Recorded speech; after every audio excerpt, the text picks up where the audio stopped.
तो कैसे हैं आप लोग। एक बार वापस से आपका स्वागत है मेरे चैनल में। आज हम आपके लिए लेके आए हैं समाज सुधार का एक और टॉपिक रहेगा हमारा जो मुस्लिम समाज है। मुस्लिम समाज में एक आंदोलन चला था, आंदोलन का नाम हमारे देवबंद आंदोलन। तो आज इसके बारे में चर्चा करेंगे। तो देवबंद आंदोलन क्या है? 19वीं शताब्दी में भारत में एक इस्लामी सुधारवादी और धार्मिक पुनर्जागरण का आंदोलन था। क्या था? भारत में एक इस्लामी सुधारवादी और धार्मिक पुनर्जागरण का आंदोलन था। स्थापना की बात करें 1866 में दारुल उलूम देवबंद इस नाम से इसकी शुरुआत की गई थी। तो आपसे पूछा जाए कि इसकी शुरुआत कैसे हुई थी, तो 1866 में दारुल उलूम देवबंद नाम से इसकी शुरुआत की गई थी। इस आंदोलन का मुख्य उद्देश्य इस्लाम की शुद्धता को बनाए रखना और ब्रिटिश शासन के खिलाफ बौद्धिक संघर्ष करना था। क्या इस आंदोलन का मुख्य उद्देश्य क्या था? इस्लाम की शुद्धता को बनाए रखना और ब्रिटिश शासन के खिलाफ बौद्धिक संघर्ष करना और इस्लामी शिक्षा है उसको बढ़ावा देना था। तो आप देख सकते हैं, तो ये एक तरह से इस्लाम को पीछे ले जाने वाला आंदोलन था, प्रगतिवादी नहीं था ये। शुरुआत की बात करें देवबंद आंदोलन की, इसकी पृष्ठभूमि क्या थी? 1857 की स्वतंत्रता संग्राम के बाद की स्थिति की बात करें तो 1857 के विद्रोह में विफल होने के बाद, जब 1857 का विद्रोह विफल हो जाता है तो उसके बाद भारत में ब्रिटिश शासन और अधिक सख्त हो जाता है। तो क्या होता है? भारत में ब्रिटिश शासन और अधिक सख्त हो जाता है, मुगल साम्राज्य का अंत हो जाता है और इस्लामी समाज में एक गहरी निराशा फैल जाती है। क्यों? क्योंकि इसके बाद 1857 क्रांति के बाद जो हमारे मोहम्मद शाह जफर द्वितीय थे, तो उनको क्या है, जेल हो जाती है, रंगून भेज दिया जाता है। तो इस तरह से क्या मुगल साम्राज्य का अंत हो जाता है और इस्लामी समाज में एक गहरी निराशा फैल जाती है। ब्रिटिश प्रशासन ने क्या है, उलेमा जो हमारे इस्लामी विद्वान हैं उनको प्रताड़ित करना शुरू कर दिया और कई की तो मौत की भी सज़ा सुनाई गई। कई जो हमारे इस्लामी उलेमा थे उनको मौत की सज़ा भी सुनाई दी। इस स्थिति में क्या है, भारतीय मुसलमानों को संगठित करने और उनकी धार्मिक पहचान को बनाए रखने के लिए देवबंद आंदोलन शुरू किया गया।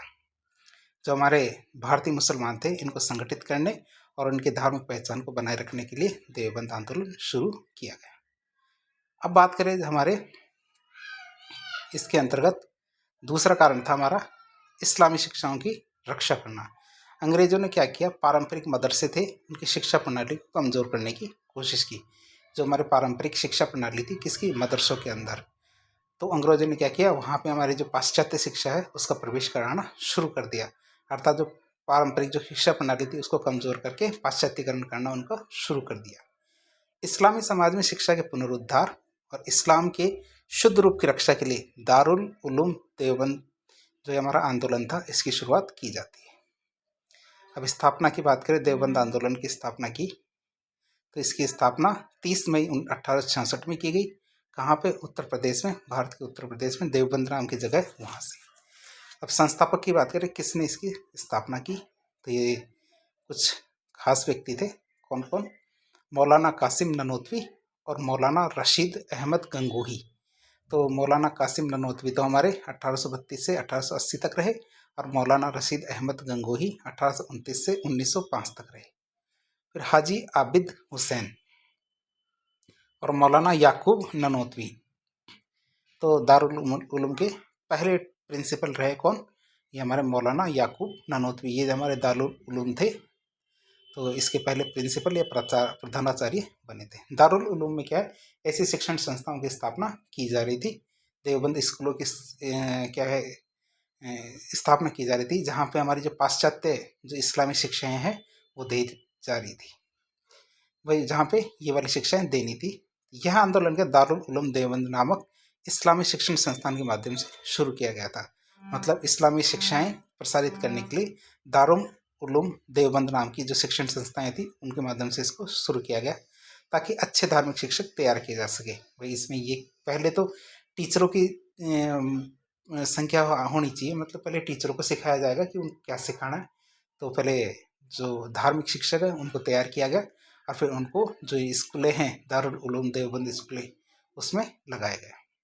इसका उद्देश्य इस्लामी शिक्षा को अरबी भाषा और मूल इस्लामिक जो ग्रंथ है, जो कुरान और हदीस, इन पे आधारित बनाना था।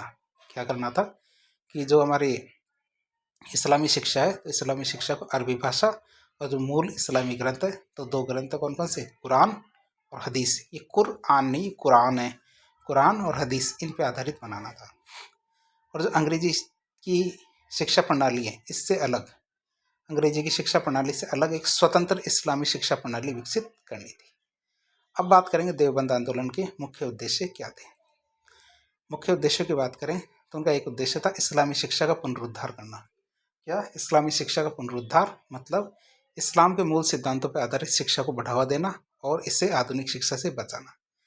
क्या, इस्लाम के मूल सिद्धांतों पर आधारित शिक्षा को बढ़ावा देना और इसे आधुनिक शिक्षा से बचाना। दूसरा, ब्रिटिश शासन का विरोध। क्या, ब्रिटिश शासन का विरोध का उद्देश्य की बात करें तो ब्रिटिश शासन को दारुल हर्ब, जो अधर्म का राज्य मानते हुए, मतलब ब्रिटिश शासन को क्या माना गया, दारुल हर्ब मतलब अधर्म का राज्य माना और उसके खिलाफ बौद्धिक और धार्मिक संघर्ष किया।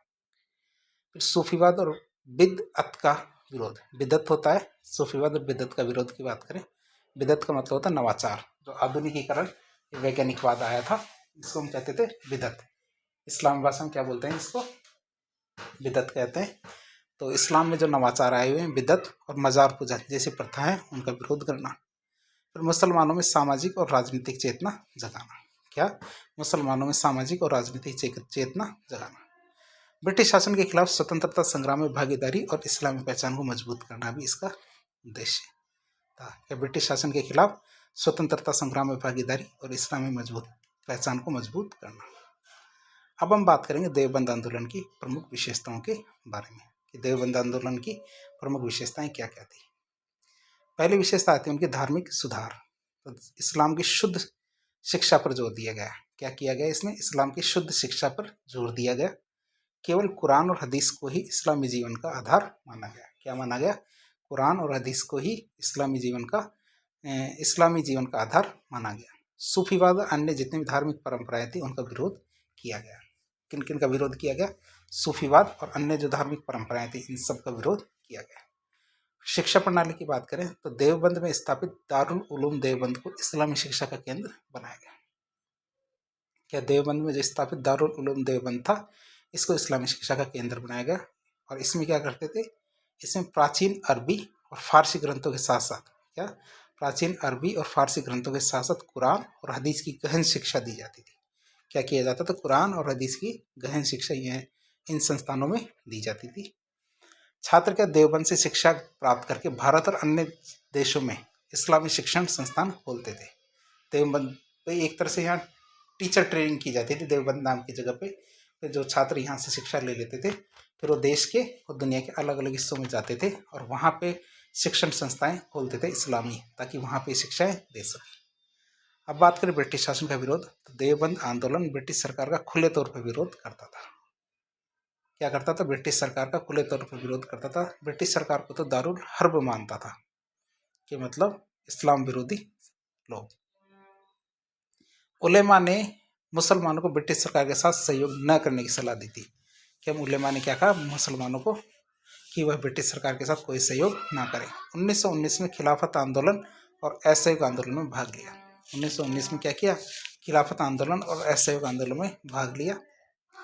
तो भारतीय स्वतंत्रता संग्राम में योगदान की बात करें तो देवबंद आंदोलन ने 1857 की क्रांति के बाद मुसलमानों को संगठित किया।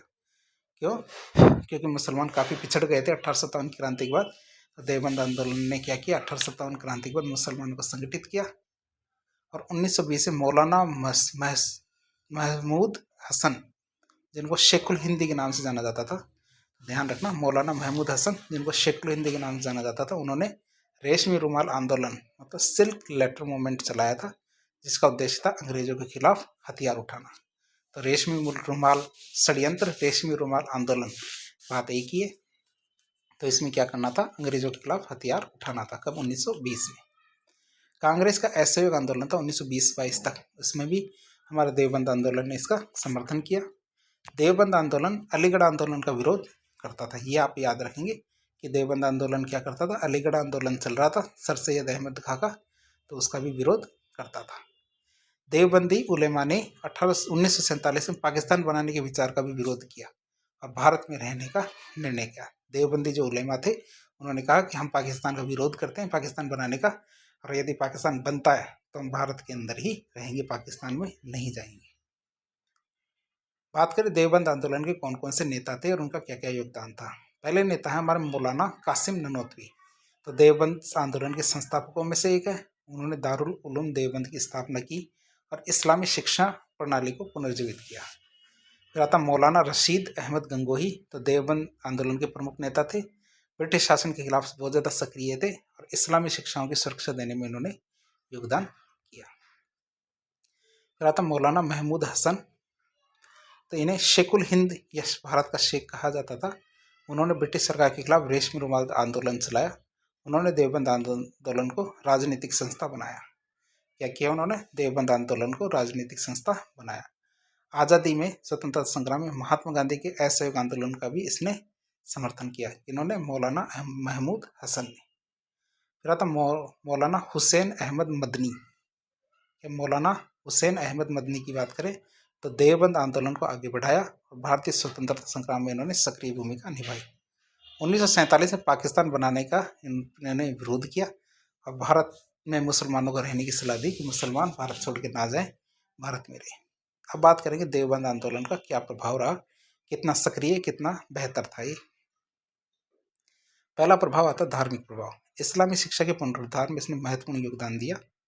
भारत, पाकिस्तान, बांग्लादेश और अफगानिस्तान कई देवबंदी मदरसे बने हुए हैं आज भी। यह आंदोलन इस्लाम की जो सुन्नी और हनाफी विचारधारा है इसको मजबूत करता है। जो सुन्नी और हनाफी विचारधारा है उस विचारधारा को मजबूती देता है।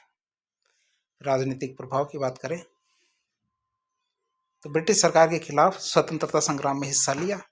1857 के बाद मुसलमानों में राजनीतिक चेतना जगाई। क्या? 1857 के बाद मुसलमानों में राजनीतिक चेतना जगाई। खिलाफत आंदोलन और असहयोग आंदोलन का इसने समर्थन किया। क्या किया? खिलाफत आंदोलन और असहयोग आंदोलन का इसने समर्थन किया। फिर शिक्षा पर प्रभाव की बात करें तो दारुल उलूम देवबंदी भारतीय महाद्वीप में इस्लामी शिक्षा का सबसे बड़ा केंद्र बन गया। क्या? दारुल उलूम देवबंद भारतीय उपमहाद्वीप में इस्लामी शिक्षा का सबसे बड़ा केंद्र बन गया। इसकी प्रेरणा से पाकिस्तान, बांग्लादेश और भारत में हजारों देवबंदी मदरसे खोले गए। कहाँ पे? पाकिस्तान, बांग्लादेश और भारत में क्या जो देवबंदी मदरसे खुले हुए हैं।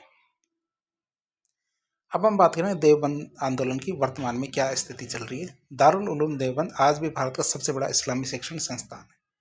यह सामाजिक, धार्मिक और राजनीतिक विषयों पर इस्लामी दृष्टिकोण से मार्गदर्शन देता है। तीनों पर, सामाजिक हो, चाहे धार्मिक हो, राजनीतिक हो, इन तीनों विषयों पर इस्लामी दृष्टिकोण से क्या मार्गदर्शन करता है।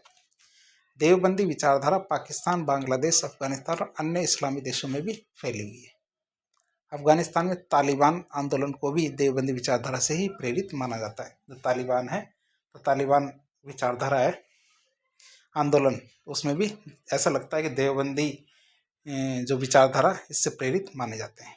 निष्कर्ष के रूप में देखें तो देवबंद आंदोलन भारत का एक प्रमुख इस्लामी सुधारवादी आंदोलन था जिसने इस्लामी शिक्षा के पुनरुद्धार, ब्रिटिश शिक्षा के शासन के विरोध और मुसलमानों में सामाजिक राजनीतिक जागरूकता लाने का काम किया। शिबली नुमानी के लिए कहा जाता है कि शिबली नुमानी पहले अलीगढ़ आंदोलन से जुड़े हुए थे, लेकिन जब उनको देवबंद आंदोलन के बारे में पता चला तो वो उसके मुरीद हो गए और अलीगढ़ आंदोलन छोड़ के देवबंद आंदोलन से जुड़ गए। इसने भारतीय स्वतंत्रता संग्राम में भी महत्वपूर्ण योगदान दिया। आज ये आंदोलन दुनिया भर में इस्लामी शिक्षा और धार्मिक विचारधारा से के रूप में काफ़ी प्रभावी बना हुआ है। तो इस तरह आज के लेक्चर में हमने देवबंद आंदोलन के बारे में काफ़ी कुछ जानने की कोशिश की। तो इस प्रकार के इन्फॉर्मेटिव वीडियो देखने के लिए हमारे चैनल से जुड़े। वीडियो यदि पसंद आए तो वीडियो को लाइक करें, चैनल को सब्सक्राइब करें, अपने दोस्तों के साथ शेयर करें। धन्यवाद।